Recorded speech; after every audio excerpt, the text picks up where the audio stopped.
know someone who makes me happy. I know someone who makes me dance. He's the reason my feet are moving. He's the reason I'm gonna lift my hands and clap, clap to the sound. Jump, jump up and down.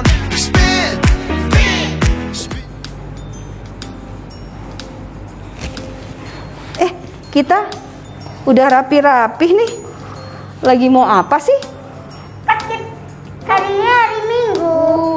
Kita kan mau ibadah. Kalau ibadah harus apa? Harus pakai baju yang rapi. Terus sikapnya yang Baik. sikapnya yang baik. Ada Jikit. Ya kita sapa dulu yuk.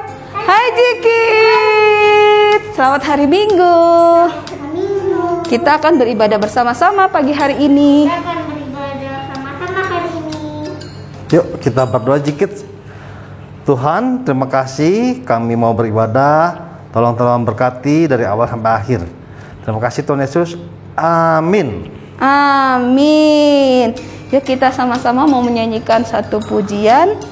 Kita datang kepada siapa? Waktu ibadah kepada Tuhan. Bapakku datang padamu. Yuk kita nyanyikan pujian ini dengan sungguh-sungguh. Kita datang kepada Tuhan.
Masih ada di bulan apa?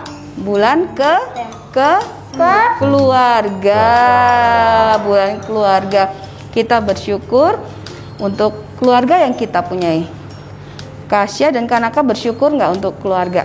Bersyukur. Bersyukur nggak untuk papa? Bersyukur. Bersyukur nggak untuk mama? Bersyukur. Lebih bersyukur. Iya, lebih bersyukur kepada Tuhan ya, karena Tuhan sudah memberikan keluarga buat kita. Kita cinta keluarga Tuhan ya, dan keluarga kita juga bersama-sama mau memuji Tuhan, mau beribadah, mau menyembah kepada Tuhan. Yuk kita nyanyikan lagu Ku Cinta keluarga Tuhan. Yuk, dikit siap-siap kita memuji Tuhan, kita bertepuk tangan. Ku cinta keluarga Tuhan, terjalin mesra sekali,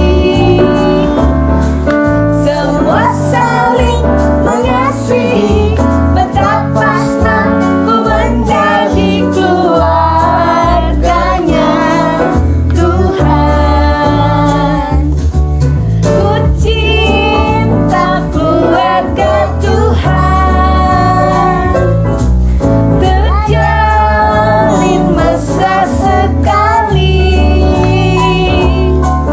semua saling mengasihi, betapa senang ku menjadi keluarganya Tuhan. Semua saling mengasihi, betapa senang ku menjadi keluarganya Tuhan. Keluarganya Tuhan. Nah, keluarga kita adalah keluarga yang dikasih oleh Tuhan. Kita juga mau mengasihi Tuhan. Kita mau bersama-sama memuji, menyembah, dan juga melayani Tuhan.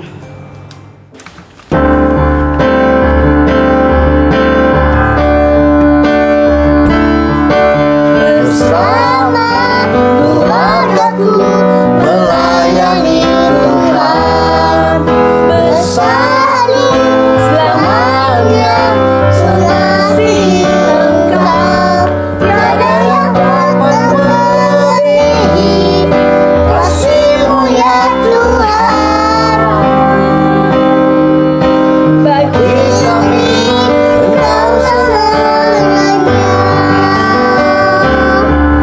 Bersama keluargaku melayani Tuhan, bersatu selamanya mengasihi Engkau, tiada yang dapat melebihi kasih-Mu ya Tuhan. Bagi kami Engkau segalanya.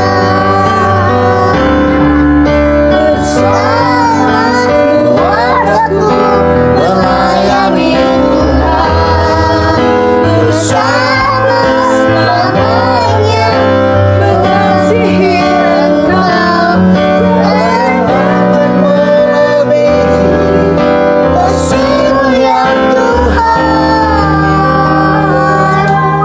Bagi kami Engkau segalanya.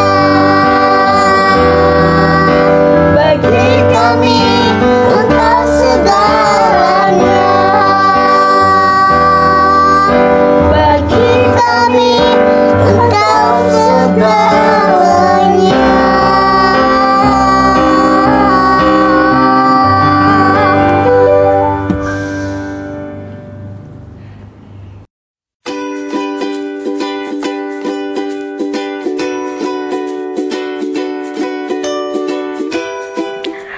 Halo Jikids, apa kabarnya?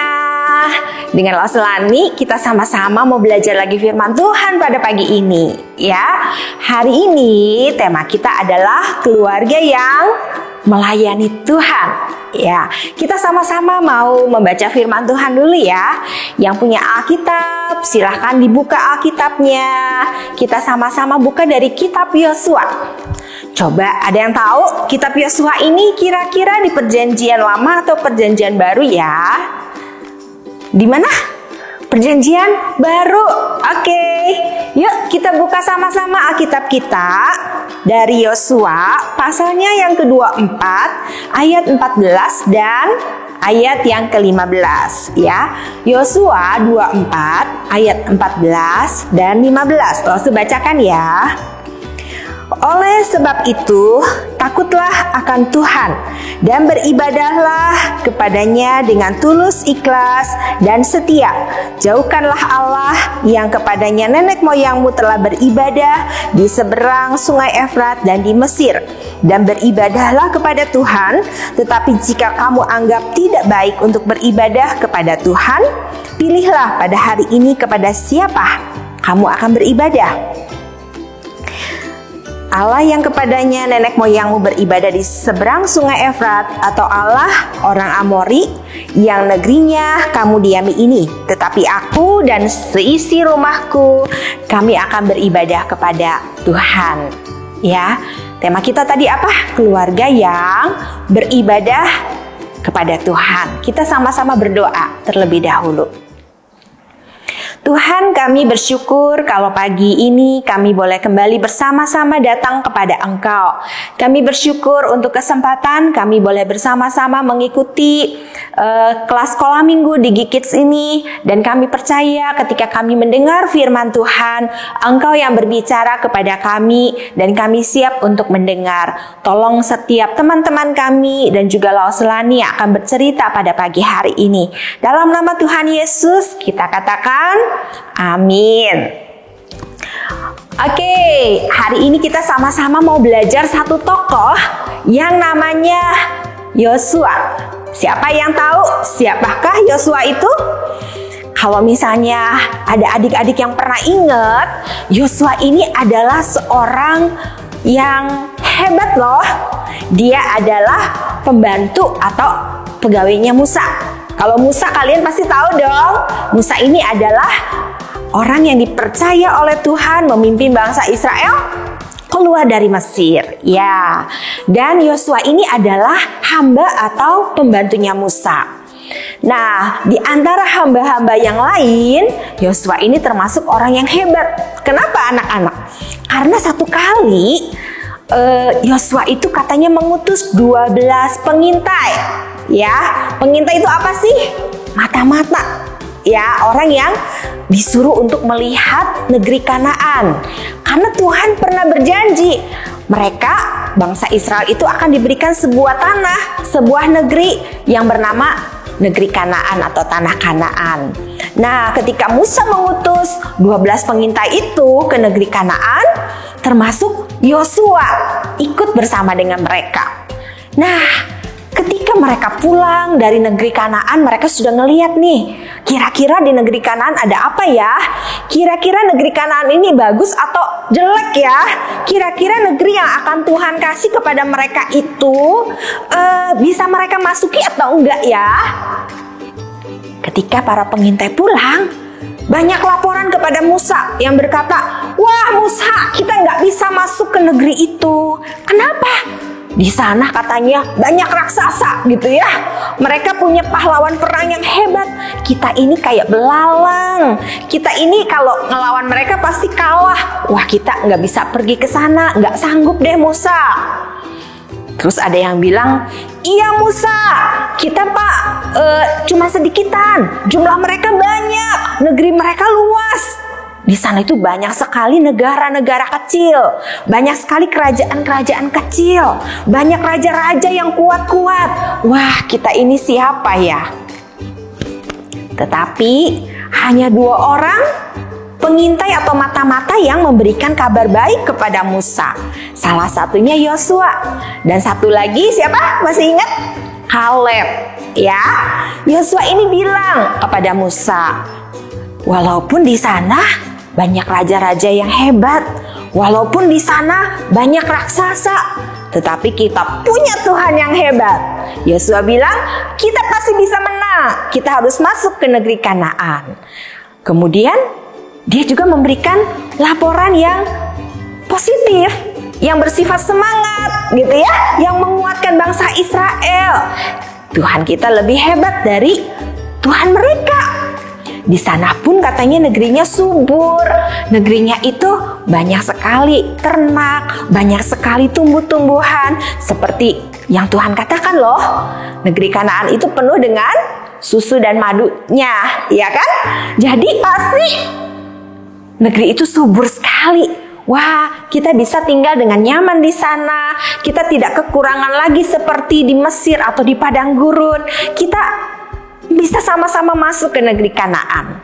Wow, di antara semua pengintai yang dikirim oleh Musa, hanya Yosua dan Kaleb 2 orang yang memberikan semangat, memberikan rasa optimis kepada Musa dan bangsa Israel. Nah, karena itu Musa kemudian mengangkat Yosua menjadi pemimpin menggantikan Musa. Waktu itu Musa sudah tua dan Yosua diutus untuk memimpin bangsa Israel memasuki tanah Kanaan. Nah, adik-adik, ternyata tugas Yosua itu tidak mudah loh. Tuhan meneguhkan Yosua. Apa kata Tuhan? Sebelum Musa memimpin bangsa Israel masuk tanah Kanaan, Tuhan bilang, kamu harus meneguhkan hati, menguatkan hati. Gak usah takut, gak usah cemas, gak usah gentar. Karena ada Tuhan, ya. Dan Yosua harus punya iman yang lebih lagi kepada Tuhan. Yang kedua, Tuhan juga bilang, kamu harus mempelajari dan mentaati hukum Taurat Musa. Tuhan itu pernah memberikan apa? 10 hukum kepada Musa, dan itu harus ditaati oleh semua bangsa Israel termasuk Yosua sebagai pemimpinnya. Kemudian Tuhan juga memerintahkan kepada Yosua untuk apa? Yang ketiga, Tuhan bilang Yosua harus mempelajari firman Tuhan, ya, mempelajari hukum Taurat dan mengajarkannya kepada bangsa Israel. Mempelajari itu nggak cuma baca sebentar Alkitab, saya tadi udah baca. Enggak seperti itu loh, karena firman Tuhan bilang harus direnungkan siang dan malam. Jadi sepanjang hari kita merenungkan firman Tuhan, dan itu harus dilakukan oleh Yosua juga. Dan yang keempat, selain merenungkan firman Tuhan, Yosua juga disuruh untuk melakukan firman Tuhan itu setiap hari. Dan ini 4 perintah yang Tuhan berikan, Tuhan kasih kepada Yosua ketika dia mau memimpin bangsa Israel. Tetapi setelah kita pelajari, ternyata betul Yosua ini pemimpin yang hebat loh. Kenapa? Adik-adik tahu nggak? Ada beberapa kehebatan Yosua. Yang pertama, Yosua itu pertama kali sebelum masuk ke tanah Kanaan, dia harus melewati sebuah sungai namanya Sungai Yordan. Sungai ini cukup deras airnya. Mereka tidak punya perahu, mereka tidak punya kapal. Dengan cara apa Yosua bisa melewati Sungai Yordan? Kemudian Tuhan memberikan perintah untuk menyusun barisan. Dan kemudian ada imam-imam yang disuruh untuk memikul tabut perjanjian melewati Sungai Yordan. Dan mereka harus di depan.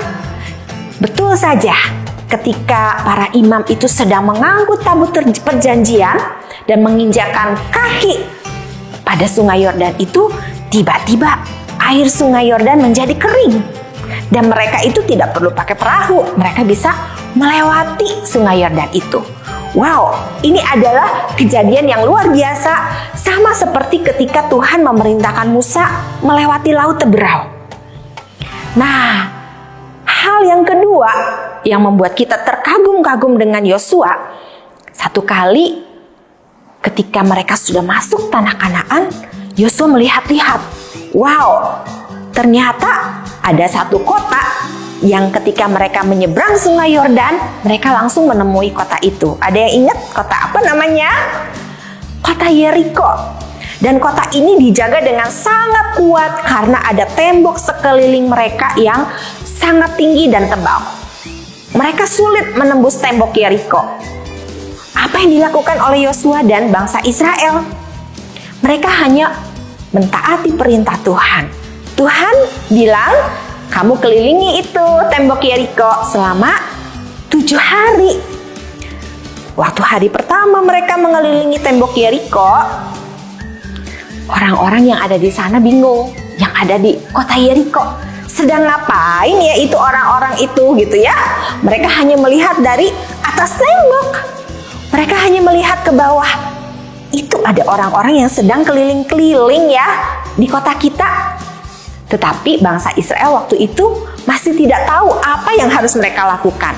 Yosua hanya memerintahkan kelilingi tembok Yeriko itu. Mereka mengelilingi selama 7 hari. Mungkin di tengah-tengah ketika mereka mengelilingi tembok Yeriko, orang-orang Yeriko pun ada yang mulai menghina, mencemooh, mengejek. Wah, itu kayak orang gila, tiap hari puter-puter di kota kita. Mau ngapain itu orang? Tetapi waktu itu Yosua memberikan semangat kepada bangsa Israel. Kita tidak perlu takut, walaupun mungkin diejek, mungkin dihina, mungkin dianggap orang gila. Karena kita punya Tuhan. Tuhan kita tidak pernah berbuat salah. Tuhan yang memerintahkan kita untuk mengelilingi tembok Yeriko, ya kita harus taat. Nah, bangsa Israel semangat lagi. Sampai hari ke-7, bangsa Israel mengelilingi tembok Yeriko sebanyak 7 kali. Dan tiba-tiba robohlah tembok Yeriko itu. Wow, ini hebat sekali. Karena Yosua mau taat perintah siapa? Perintah Tuhan. Hal yang ketiga, Yosua itu pernah ketika dia berdoa, dia membuat matahari berhenti. Wow, luar biasa sekali ya. Adik-adik pernah nggak berdoa minta Tuhan tolong supaya matahari berhenti? Nggak pernah ya. Masa kita berdoa supaya matahari berhenti? Matahari itu setiap pagi dia terbit dari sebelah timur, kemudian tenggelam di sebelah barat. Itu setiap hari matahari berputar seperti itu. Sebenarnya bukan matahari yang berputar. Kalau kalian belajar dari sains, bumi kita yang berputar mengelilingi matahari. Tetapi itu sudah menjadi satu putaran yang selalu sama setiap harinya.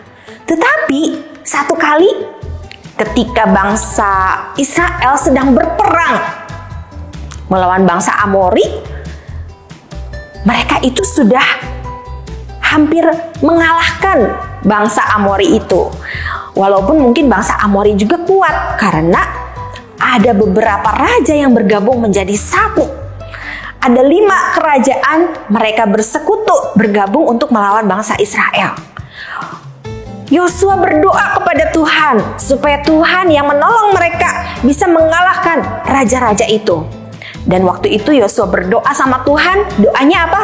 Tuhan, tolong supaya matahari bisa berhenti di Gibeon. Dan supaya bulan bisa berhenti di Ayalon. Itu tempat yang lain lagi.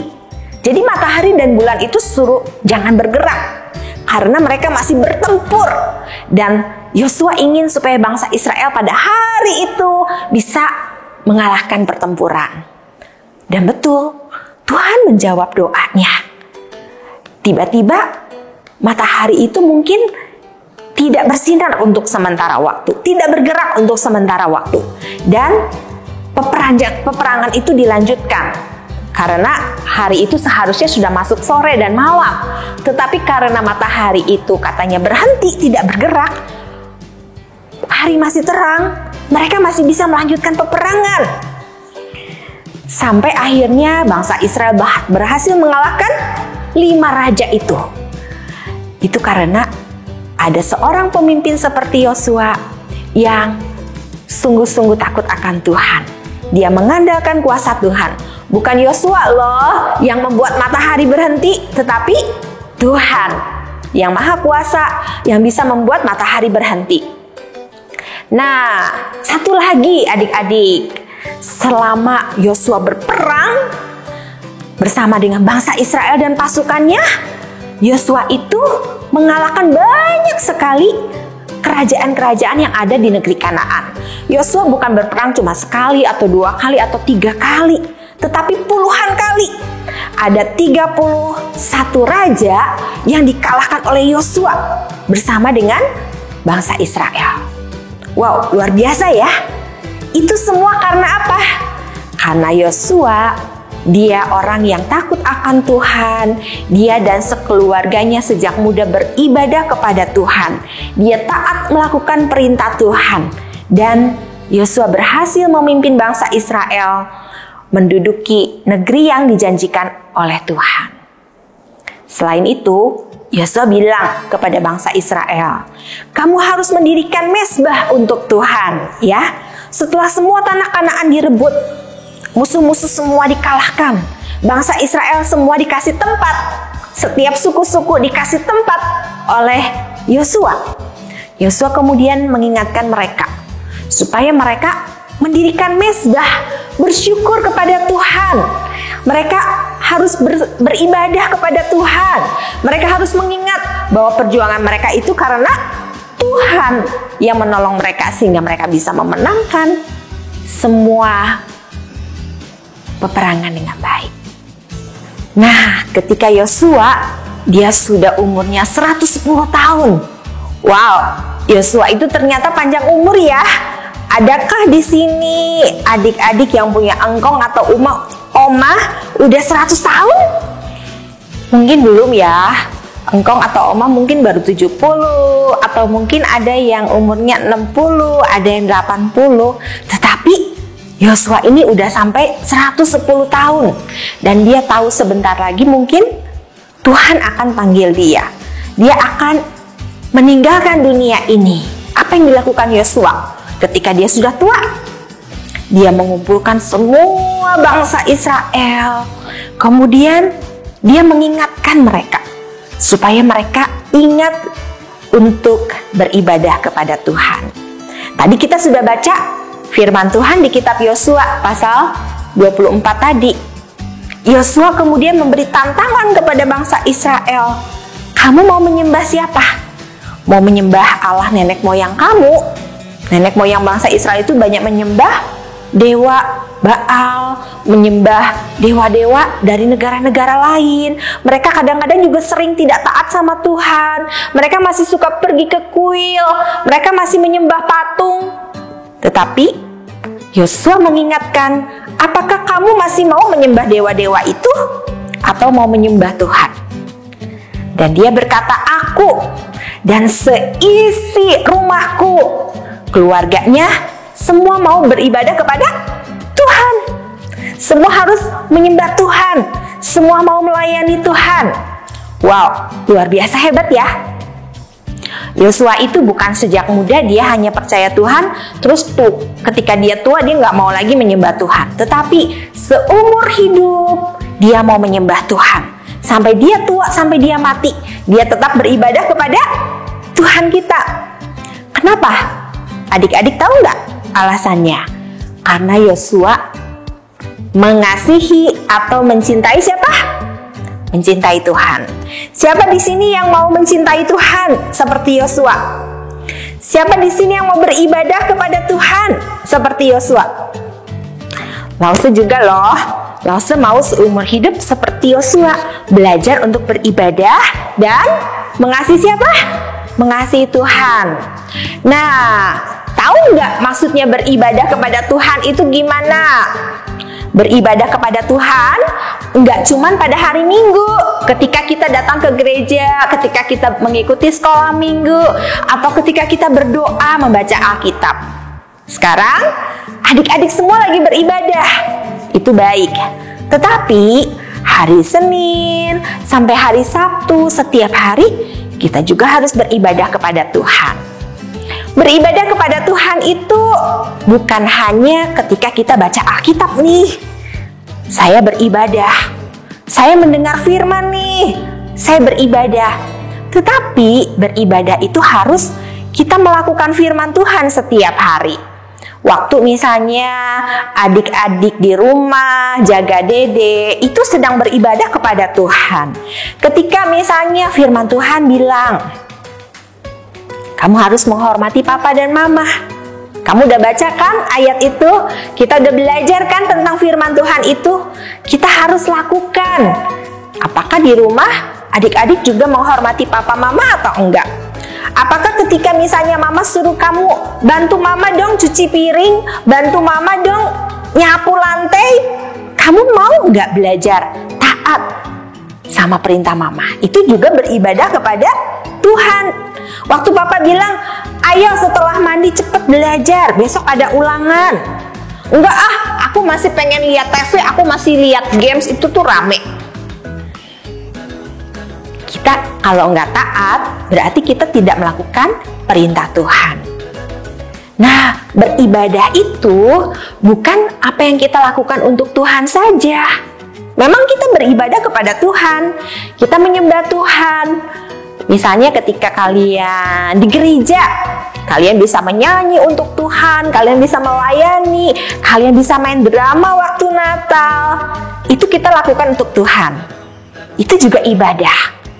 Itu juga kita melayani Tuhan. Tetapi kita juga harus lakukan itu untuk keluarga kita.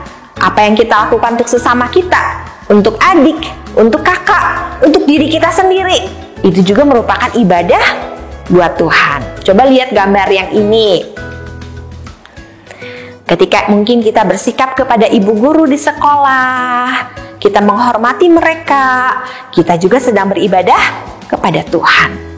Ketika kita bawain belanjaan mama dari pasar atau dari supermarket, kita menolong mama, itu juga ibadah kepada Tuhan. Ketika kita bermain dengan adik kita atau misalnya dengan kokok kita tetap bermain dengan baik, ya, enggak curang, enggak ngejahilin. Itu juga kita sedang beribadah sama seperti kepada Tuhan. Kalau misalnya ada teman kita nih lagi makan, tiba-tiba makanannya jatuh. Wah, apa yang harus kita lakukan? Kita membagi makanan kita untuk dia. Itu juga kita lakukan untuk Tuhan. Jadi ibadah kepada Tuhan bukan cuma ketika kita menyanyi di gereja, berdoa atau membaca Alkitab, tetapi ketika kita melakukan untuk keluarga, untuk sesama kita, itu kita lakukan untuk Tuhan juga. Itu merupakan ibadah kita kepada Tuhan. Oke, siapa di sini yang mau beribadah kepada Tuhan? Siapa yang mau melayani Tuhan? Hari ini temanya masih ingat? Keluarga yang beribadah kepada Tuhan. Kita hafal dulu ayat hafalan kita hari ini ya. Dari Yosua pasal 24 ayat 15b. Tetapi aku dan seisi rumahku, kami akan beribadah kepada Tuhan. Sekali lagi kita baca ya, sambil kita hafalkan ayat ini. Yosua 24 ayat 15b.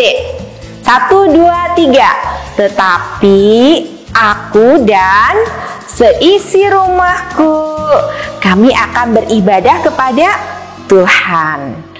Oke, terakhir inget sebuah lagu.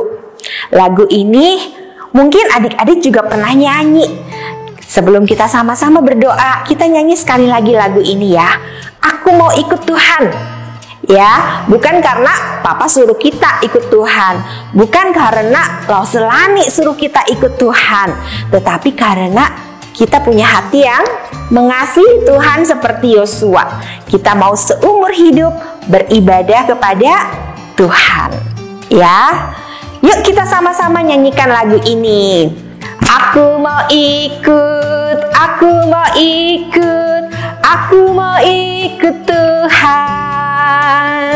Bukan ikut, bukan ikut, bukan ikut-ikutan. Bukan karena papa, bukan karena mama, bukan karena adik, ataupun kakak. Bukan karena terpaksa, bukan karena hadiah, tapi karena cinta Tuhan. Cinta, cinta, cinta Tuhan. Kita ikut Tuhan, kita beribadah kepada Tuhan karena kita mau seperti Yosua, punya hati yang mengasihi Tuhan. Yuk kita berdoa sama-sama. Kita lipat tangan, kita datang kepada Tuhan. Tuhan Yesus, kami bersyukur karena pagi ini kami boleh bersama-sama belajar lagi dari seorang tokoh yang bernama Yosua. Dia punya hati yang mau beribadah dan seumur hidup melayani Tuhan, mengasihi Tuhan. Tolong Tuhan, supaya setiap kami boleh bersama-sama belajar seperti Yosua. Saya dan keluarga saya juga mau mengikuti Tuhan, melayani Tuhan, beribadah kepada Tuhan seumur hidup kami. Dalam nama Tuhan Yesus, kita katakan amin. Oke, Zikit sampai ketemu lagi dengan Laselani. Tuhan Yesus memberkati kita semua.